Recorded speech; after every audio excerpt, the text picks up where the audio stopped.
Elinde olanların değerini bilerek yaşamalı insan.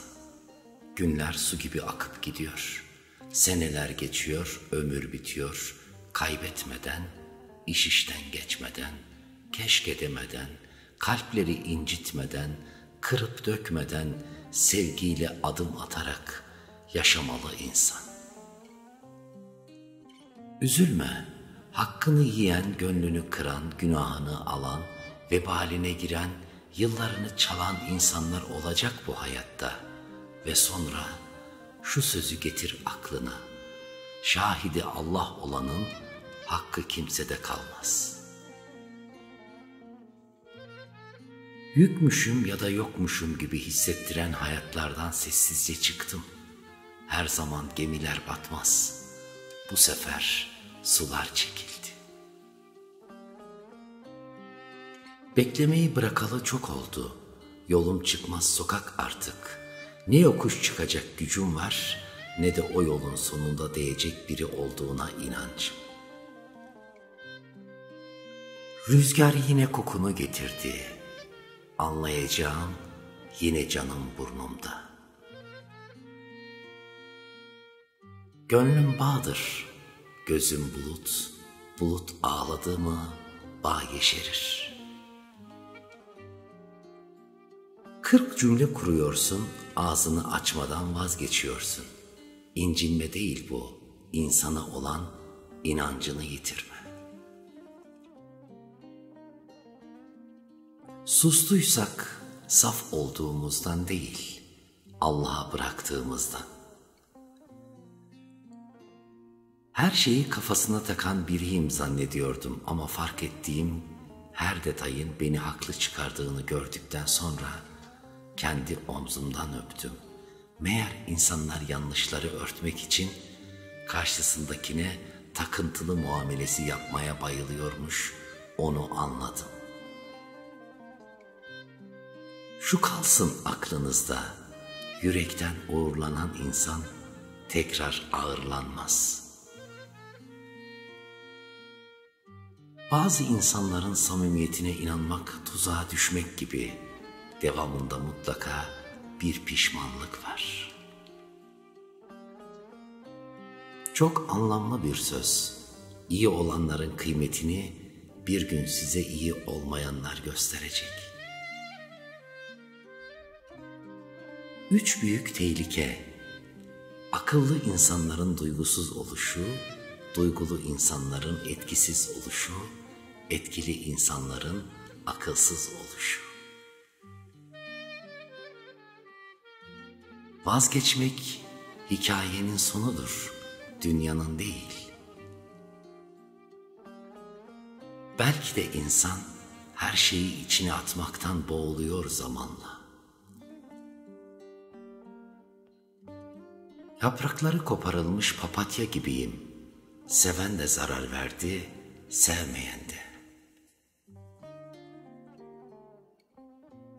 Değerini bilmeyen insanlar için boşuna mücadele etmeyin. Onları layık olduğu insanlara bırakın ve sakın arkanıza bakmayın. Gerçek sevgi sabırdır, her şeye dayanır, affeder, çabalar, gerektiğinde susar, kabullenir ama asla bitmez. Ne güzel söylemiş Sezen Aksu. Zamanı geri alma şansım olsaydı eğer, merhabadan ilerisi olmazdı bazı insanlara.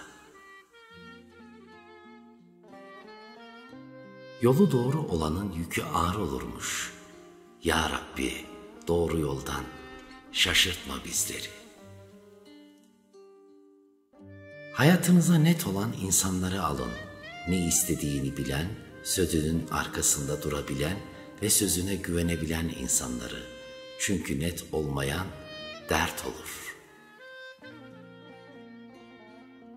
Bugün kimse için bir şeyler yapmak istemiyorsam, dün elimden geleni yaptığım halde nankörlük gördüğüm içindir. Kimseye muhtaç değilim, kimseye çıkar için yaklaşan biri de değilim. Eğer birinin yanındaysam benim için değerlidir. Ne zaman kavuşacağız? Bir masanın etrafında oturacağız. Bir yatakta yatacağız, yan yana dolaşacağız. Sınır koymayı öğrenin. İyi insan olmak, her şeye katlanmak anlamına gelmez. Bu sözü not düş kalbine. Birinin hayatının neresinde olduğumu çözemediğim zaman hiçbir yerinde olmamayı tercih ederim. Çünkü belirsizlik değersizliktir. İnsanları bir araya getiren şey kaderdir. Bir arada kalmasını sağlayan şey gayrettir. Bu yüzdendir ki kader gayrete aşıktır. Güvendiğin insanın yaşattığı kırgınlık affedilse bile unutulmaz. Sınır koymayı öğrenin. İyi insan olmak, her şeye katlanmak anlamına gelmez. Yaşamda gereksinim duyduğum tek şey, beni anlayan birisi. Bazen sana değer vermeyenlerin hayatından çekip gitmen gerekir. Tek başına da mutlu olabileceğini herkese kanıtlamak için. Susarak unutmayı, yaşayarak alışmayı, güvenerek aldanmayı, severek kaybetmeyi öğrenmiş bir insan için yalnızlık dert değil, sadece zevktir. Değiştin derler, sabrını tükettik, güvenini kırdık, samimiyetini incittik, en hassas yerinden vurduk demezler. Zamanınızı sizi koşulsuz sevenler için harcayın. Yalnızca şartlar uygun olduğunda sizi sevenler için israf etmeyin. Bir insan üzüleceğinizi bildiği halde aynı davranışları tekrarlıyorsa bu hata değil, sizi bile bile kaybetme isteğidir. İnsan bazen büyük hayallerini küçük insanlarla ziyan eder. Bazı insanların gözlerinden kırgınlık akar, yüreğinden yorgunluk, dudaklarında tek yalan. İyiyim ben, yüreğim seni çok sevdi. O kızın sert bakan gözlerini gördünüz. Kendi başının çaresine bakmış bir kızın gözleri yumuşak olmaz. Hayat öyle bir noktaya getirir ki insanı, eskiden hiç bitmesin dediğin günlere keşke hiç yaşamasaydım dersin. Kaldı işte çayımız bardakta, çocukluğumuz sokaklarda, mutluluğumuz kursağımızda, sevdiklerimiz uzaklarda, gülüşlerimiz fotoğraflarda. Bir insanı sevmeniz, onun her yanlışını kabul edeceğiniz anlamına gelmez. Sevgi zorlukları aşmak içindir, yanlışları örtmek için değil. Deli kadınlar iyidir çünkü ne kahkahaları tutsak, ne gözyaşları sınırlı, ne arzuları mapus, ne öfkeleri prangalıdır. Bu sözü sakla. Kırılan insan değişir, değişen insan güçlenir, güçlenen insan umursamamayı öğrenir. Bazı insanların samimiyetine inanmak tuzağa düşmek gibi, devamında mutlaka bir pişmanlık var. Bazen hata yap ve bunu bilerek yap, yap ki kimde ne kadarsın öğren. Karşılıklı olmayan hiçbir şey iki insanı bir arada tutmaya yetmez. Ne güven, ne sevgi, ne de saygı. Artık kimsenin yokluğuna üzülmüyorum. Çünkü herkes kendi kalitesine denk insanlarla yan yana. Cahil insan sorunun kaynağı kendisi olduğu halde başkasını suçlar. Sevdiğiniz insanı kırarsanız bir zaman sonra onu bulamazsınız. O her şeyini bildiğiniz bir yabancı haline gelir. Çünkü kırgınlık insanı değişmek zorunda bırakır. Açıklamalarla vaktini harcama. İnsanlar sadece duymak istediklerini duyarlar. Kırılmış bir kalbin hesabı bu dünyaya ağır gelir. Yorma kendini. Memnun olmaz insanlar. Sussan dilsiz, konuşsan arsız sayarlar. Kusurların bin türlüsünü yaparlar da konu sen olunca hep mükemmeli ararlar. Keşke insanlar güzelliğe düşkün oldukları kadar dürüstlüğe de düşkün olsalar. Hayat insanı bazen öyle bir noktaya getirir ki kimseye zararın olmamıştır ama sen ziyan olmuşsundur.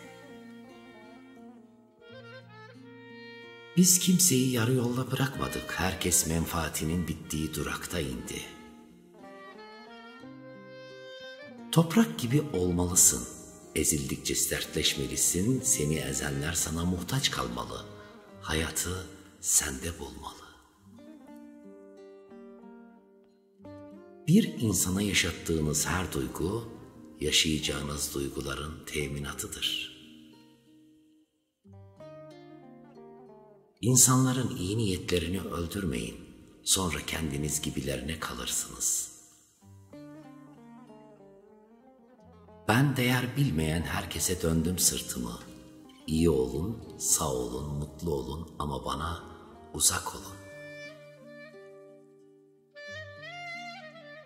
Herkesi memnun etmeye çalışmaktan vazgeçtiğin, insanlara açıklama yapmayı bıraktığın, hayır demekten korkmadığın, herkesle aranı iyi tutmaya uğraşmadığın, el alemi artık umursamadığın, uyumlu olmak için kendini zorlamadığın, geriye dönüp bakmanın zaman kaybı olduğunu anladığın ve daima önüne baktığın o yaşlara gelmişsindir.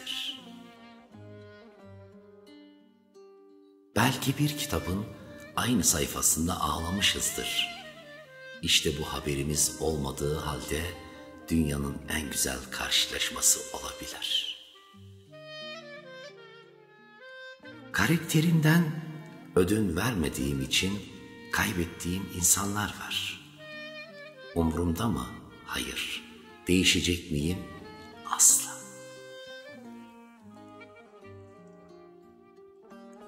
Sonra aramıza şehirler girecek, hiç karşılaşmayacağız. Tesadüfler bile bir araya getiremeyecek. Sonra belki birimiz öleceğiz, diğerimiz hiç bilmeyecek. Biz hep kaderi feleği suçladık, oysaki insanlar hain çıktı. Sevgi insanın kalbindedir, gözlerindedir, davranışlarındadır, ses tonundadır. Sana verdiği önemde ve değerdedir. Senin için yaptığı fedakarlıklardadır. Giden sana ait değilse kaybettiğin bir şey yok demektir. Beni yoran her şeyden gülümseyerek uzaklaşıyorum. Hadsizliğe tahammül edecek yaşı geçtim ben.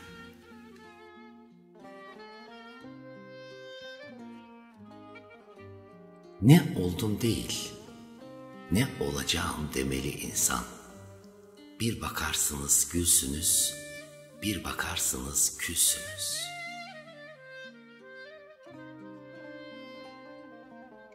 Geceleri uyuyamayan insanlar deli değildir azizim, dertlidir.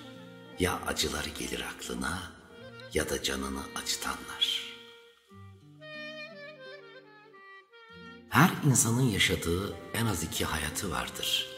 Biri bildiğimiz vitrinlik, diğeri bilmediğimiz derinlik. Sesini kıstığım her duygu kalbimde yara oldu. Yüreğin güzelse Sen her yerde güzelsin. Ben artık yanımda güvendiğim zaman pişman etmeyen, değer verdiğim zaman değişmeyen insanlar olsun istiyorum. Sevmek zaman ayırmaktır, boş zamanı doldurmak değil. Herkesin yaşattığı her şey bir gün kendi sınavı olacak. Başkasının baharını çalanın bahçesinde çiçek açmaz. Yorgunsun, anlatmaktan değil susmaktan, yaşamaktan değil yaşamamaktan o kadar yorgunsun. O kadar çok değer verirsiniz ki sizde değer kalmaz. Kalmadı sevmeye dair bir unsur, ya bahane aradı insan ya kusur. Bir insanla iletişim kurmak istiyorsanız, kendi bildiğiniz dili değil, onun anladığı dili konuşmalısınız. Fedakarlık karşılıklı olana denir. Biri feda ederken diğeri kâr ediyorsa ona ticaret denir. Ben değişmedim. Duygularımın ve gördüklerimin arkasındaki dengesizliği fark ettim. Bana ne olduğunu sorgulayan, önce ne yaptığını hatırlasın. Kendi ayıplarıyla yüzleşmeye cesareti olmayanlar, çareyi temiz insanlara çamur atmakta bulurlar. Çünkü mayasında sökük olanın karakteri dikiş tutmaz. İnsan insana yüreği kadar yakındır, mesafelerin hükmü yoktur. Gerçek ne kadar acı olursa olsun, hiçbir şey yalan kadar insanı yaralamaz. Kimsenin hikayesine gülme, yol uzun ve daha seninki bitmedi. Nasıl bir his biliyor musun? O da çok geniş ama sığamıyorsun. Bak kapı orada ama çıkamıyorsun. Pencere açık ama nefes alamıyorsun. Kapım gidene bir daha açılmaz. Yırtarım o defteri, bir daha yazılmaz. Kıymetimi bilen bilir, bilmeyenle asla işim olmaz. Hassas olduğunuz konuları önemsiz bulan herkesi hayatınızdan tek tek çıkarın. Kimsenin yokluğu, kimsenin sonu olmaz. Acılarınızın yerini göstermeyin. Sarmayacaklar. Sizi vuracakları yeri öğrenmiş olacaklar. Fazla takılmayın insanlara. Çünkü işi bitenin karakteri değişirmiş. Kör sağıra güzelsin demiş. Ne kör anlamış ne de sağır. Dilsiz duymuş, kimseye söylememiş.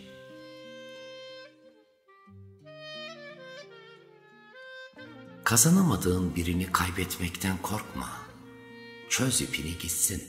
İster burnunun dikine, ister cehennemin dibine.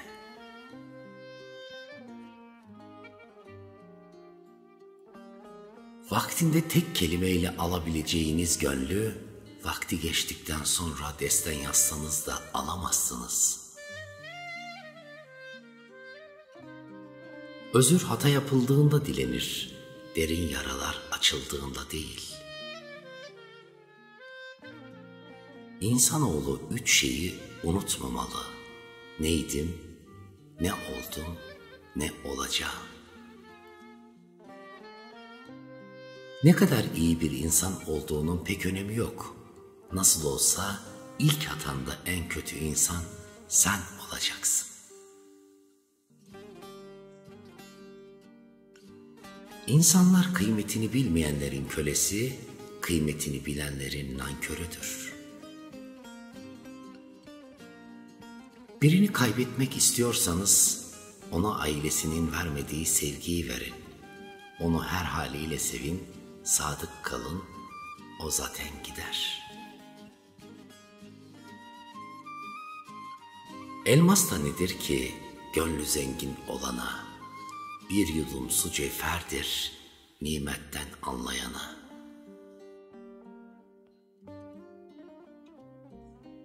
Ey arıya bal, yılana zehir, böceğe ipek, örümceğe tül yaptıran Allah'ım! Bizleri her türlü beladan muhafaza eyle ya Rabbi. Amin. Sesinde ne var biliyor musun? Ev dağınıklığı. İkide bir elini başına götürüp rüzgarda dağılan yalnızlığını düzeltiyorsun. Bazı insanlar kırmaktan korkar. Çünkü kırılmak ne demek iyi bilirler. Aşk bir erkeğin ya da bir kadının bir başkasını her şeyin üstünde görmesidir. Sabır kara bir dikeni yutmak, diken içini parçalayıp geçerken hiç sesini çıkarmamaktır.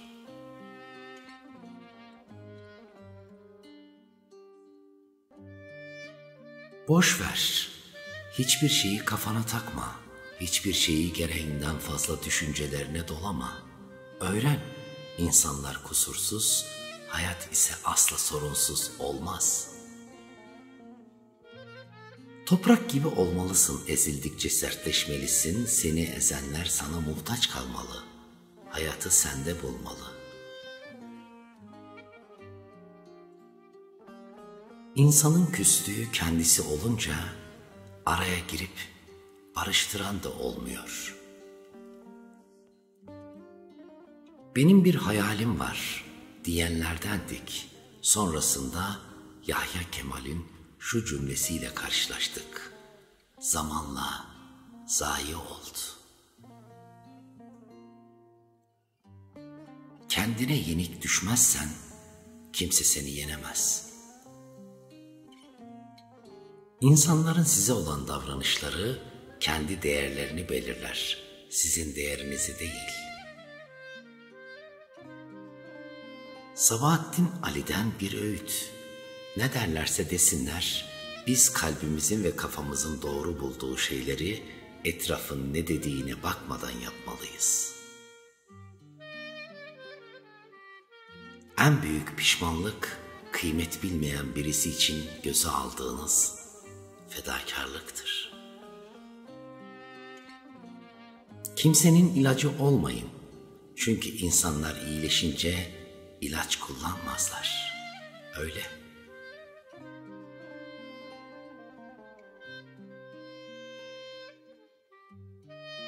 Elbet var bu kuşların bir bildiği, uçmayı bilsem ben de inmezdim hiç gökyüzünden. Söylesene, kendini harap ettiğin hangi insanın umrundasın? Nazım Hikmet diyor ya, değmiyor bazen uğruna yorulduklarımız. Öyle işte. Biz hayır demeyi, işim var demeyi, olmaz demeyi beceremeyen insanlarız. Bu yüzden yorgunluğumuz bitmez bizim. En kötüsü de sahip olmadığın şeylere ait olmandır. Bazen yazılanlar okunduğu kadar değil, dokunduğu kadar anlaşılır. Gidenler fotoğraflarda kalır, fotoğraflar ise kalanlarda.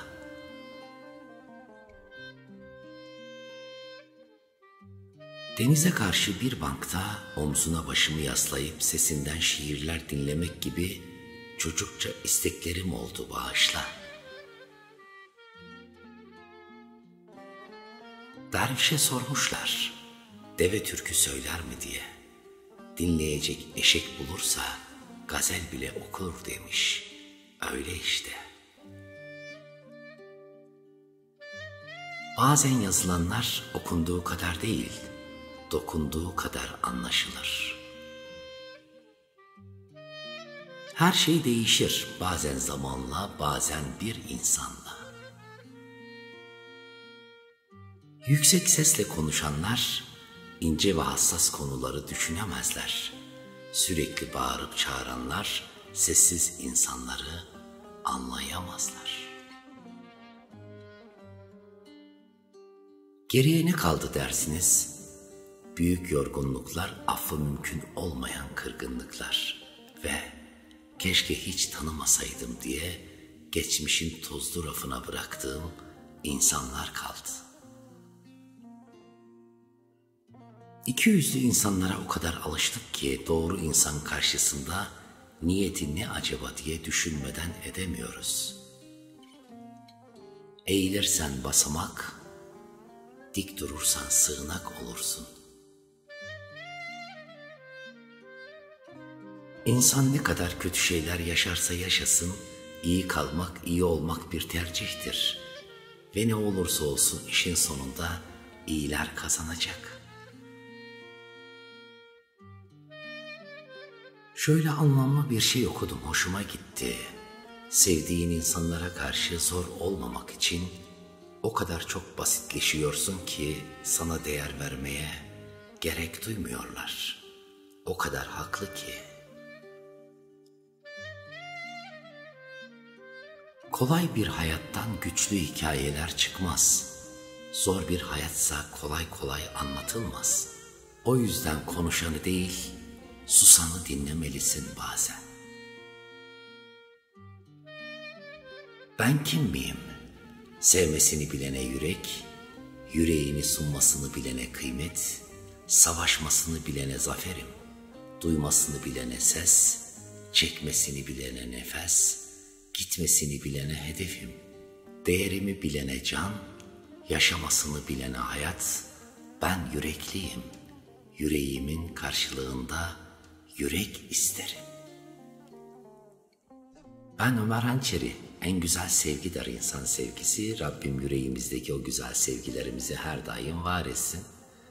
Güzel niyetleri güzel dileklerle birleştirelim. Yüreğimizdeki sevgiyi, saygıyı, sadakati, merhameti, hoşgörüyü insanlık adına, dostluk, kardeşlik adına birbirimize güzellikleriyle ikram edelim. Her şey gönlünüzce olsun. Kanalımıza abone değilseniz, eğer abone olursanız bundan onur duyarım, şeref duyarım. Saygılarımla lütfen sevgiyle kalın. Hep hoş kalın.